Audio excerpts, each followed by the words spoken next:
Well, good morning, Mama Shim Sham and the rest of the world. KJ here coming at you with another video.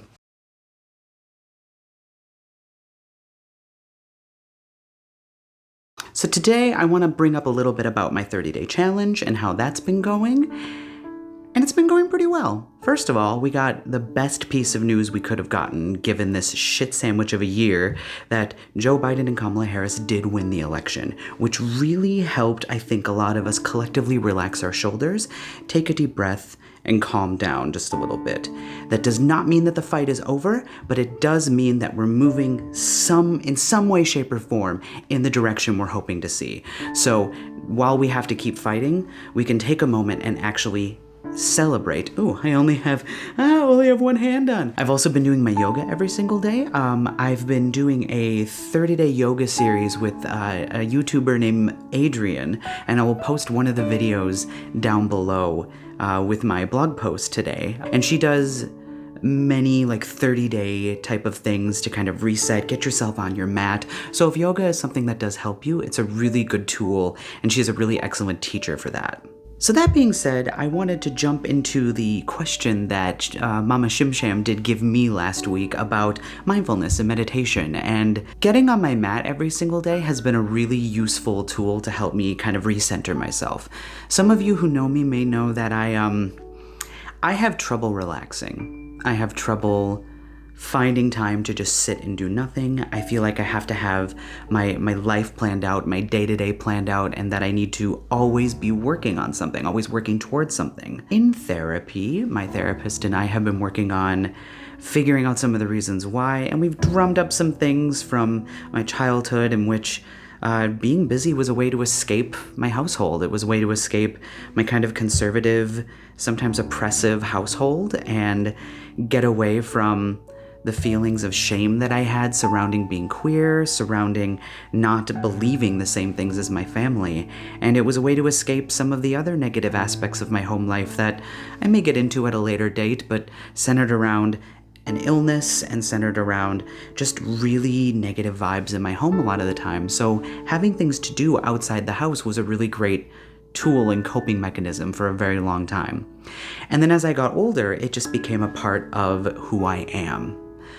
So now I'm working on breaking some of those things down. I'm breaking down the parts of me that are actually me, and then kind of trying to drum up and remove the parts of myself that come from other people, come from other places. That brings us to meditation.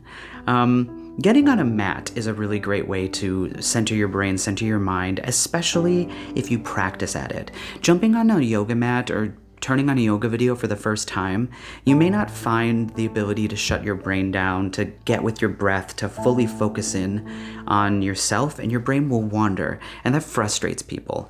And I always like to encourage people that if they're trying yoga for the first time, or if they've maybe done it a couple of times and they always find that it's frustrating or they can't do it right, finding the right teacher is really important. So again, I'll post Adrian's videos down below because I find that her videos work for me, but do some research and explore. It's a great way to get in touch with yourself and with your body and with your own spirit. Some other ways that I like to meditate involve journaling and kind of free-form thought, getting my ideas out of my head and into some kind of space, whether that's doing these videos or writing on the blog or writing in my journal. I need to get thoughts and opinions out of my head. And I have gotten out of the habit of doing this, but I'm putting it back into place, writing in my journal daily. I used to write 3 journal pages a day, and I kind of stopped that recently, and I want to get back into it because it was very helpful to kind of start my day and to help me, focus in on what I need to focus on for the day and kind of get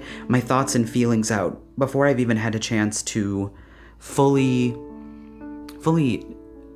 become one with the day. Sometimes it's a good way to just get my early morning first thoughts out of my head onto paper so I can kind of find a trajectory for the day. And I also find that reading my tarot cards works really well. I did a blog post about this on Halloween, and I really do find that focusing on my spiritual side and really diving deep into who I am on that side of my life has been really helpful. I am a child of oppressive religion. I was raised very Catholic and not in an open-minded environment. And I'm only just now starting to come to terms with that and kind of move past it and exploring other ways in which I can involve spirituality in my life in a way that makes me feel comfortable and makes me feel good. So I'm currently reading some books on Wicca and on paganism and kind of melding together my own beliefs and trying to find what works best for me. So I'll check back in with you on that at a later time, but I'm really finding that diving deep into my spiritual self is what's helping me figure out kind of where it is that I'm going from here, because I just graduated, I'm writing an album of music, and I'm about to release that, and then I'm hoping to take some time to recenter and not have a major project to work on and kind of focus in on myself and let that be the major project. Again, only one hand is done. Ooh. Anyway, so to recap, I find that journaling or doing some type of thing where I get my own thoughts out of my head and out into the stratosphere, in some ways for myself, in some ways for others, really helps me. I also find that, again, getting on my mat, doing some kind of physical activity that involves breathing and meditation and really centering myself and not just slamming my body into positions or like doing really heavy weights or forcing myself to go on a long run, which are things that I don't always love to do. Dancing and getting on my mat really help me find a center and really help me enjoy movement and moving my body. And those are really important things to help me feel good. So that's really my advice, is to find the things that you enjoy and put some time and energy into doing them well, instead of just focusing on, okay, I'm gonna go do weights. What type of weight activities do you like to do? And if you don't like doing them, find things that you do like doing that give you the same results. Because if we're working on wellness, we should be working on finding things that we love and that we enjoy and putting our time and effort into those things. So, with that being said, I'm gonna head on out.